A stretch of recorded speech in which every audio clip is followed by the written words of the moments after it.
So, as you rest on my Diet Coke, I'm just going through my mental health diary for today.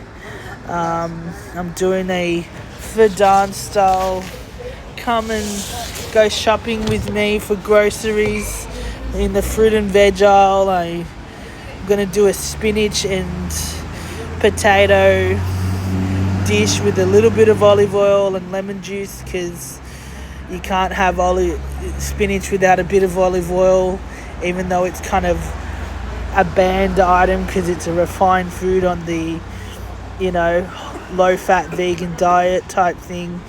I just can't go away from my cultural heritage of being Greek and Greek cuisine type thing with certain foods. Maybe it's my excuse to eat heavy, dense foods, heavy fat foods. I don't really know. But I'm doing my best efforts to have this diet work for me, and I've already managed to lose a little bit of weight, about 1 kilo or so far. I'm still eating meat, but very much eating it once a week. I've cut out most cheeses and things like that, and just going back to eating plant-based meals more so than ever before. Ow.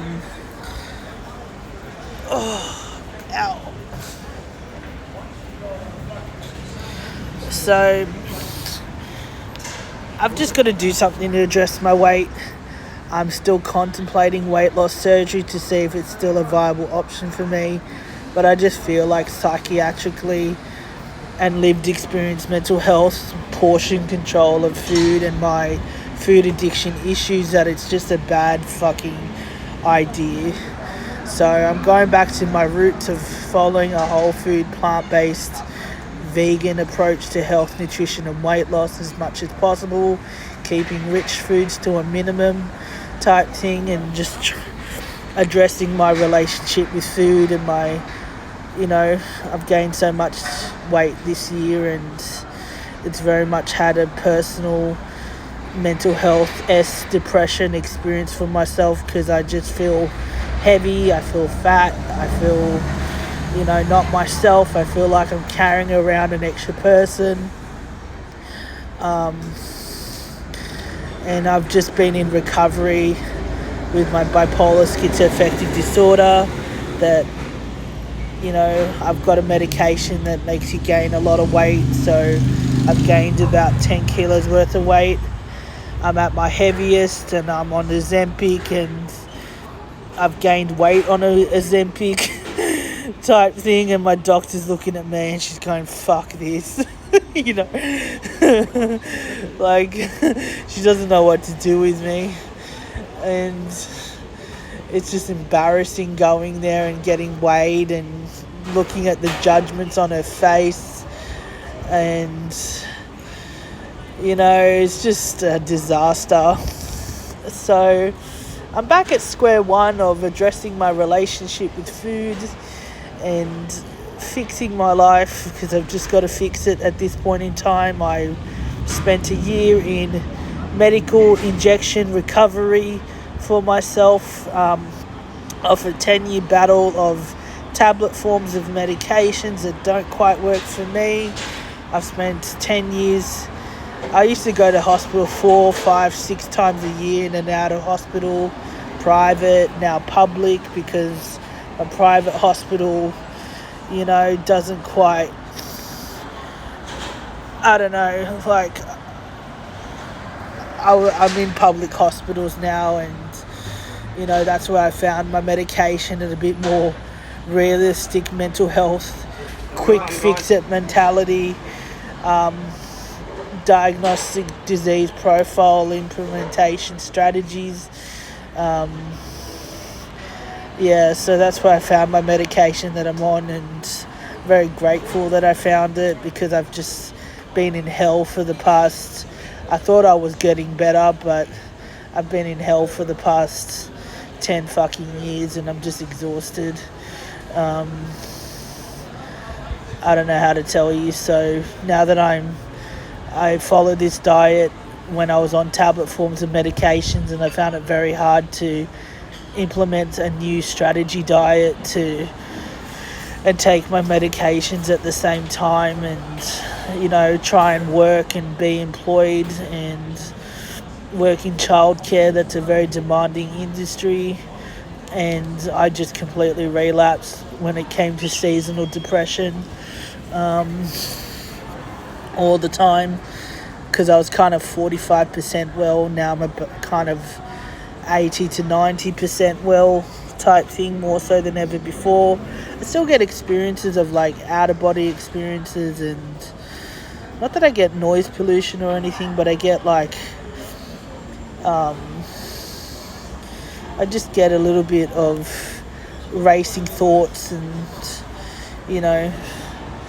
ruminating and all that type of stuff that goes with S depression.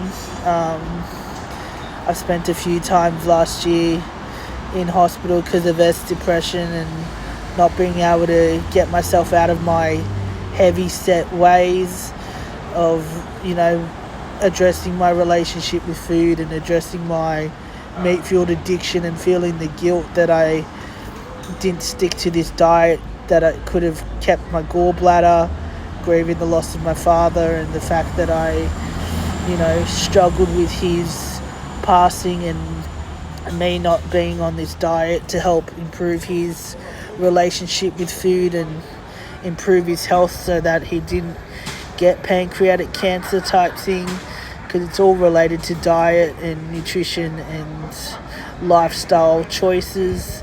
He was a heavy meat eater just like the next person, and that's how his health got affected. So I very much feel a lot of guilt around this diet, and I've just got to fix my relationship with the truth that we're whole food plant-based vegans, and I can't escape. I don't have a standard body type like the next person who can eat meat and not gain weight. I've got a weight gaining body type, and how much heavier am I going to be in my future. I've watched my 600-pound life in the past, and I never want to be on that show. I'm still considering weight loss surgery for myself, but I just feel like psychiatrically, brain chemistry wise, it's a bad fucking idea. So I'm just doing my best efforts to fix my relationship with real food, go more plant-based vegan as much as possible. I'm not looking to lose magic numbers, but if this can help me lose 20 to 30 kilos, that would be ideal, so I can come off blood pressure medications. Maybe I'll get to the point where I can lose it completely, because the last time I followed this diet plan, I lost 40 kilos worth of weight within an 8-month period. I'm noticing I'm struggling a lot more because I've lost my gallbladder type thing, so I don't know if this time around it's going to be a bit harder for me type thing. So I've just got to see what I don't know. The first time I did this diet, I didn't really know what I was doing, but I managed to lose the weight, so it's possible. I live above a set of shops, which is more convenient for me.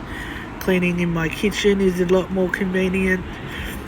I'm just in a better mental health space at the moment to implement this diet and make it work for me. I wish I had clinicians out there who were monitoring me on this diet, but no one in this country will really touch you on a whole food, plant-based vegan diet approach to brain recovery. And yeah, that's about it really.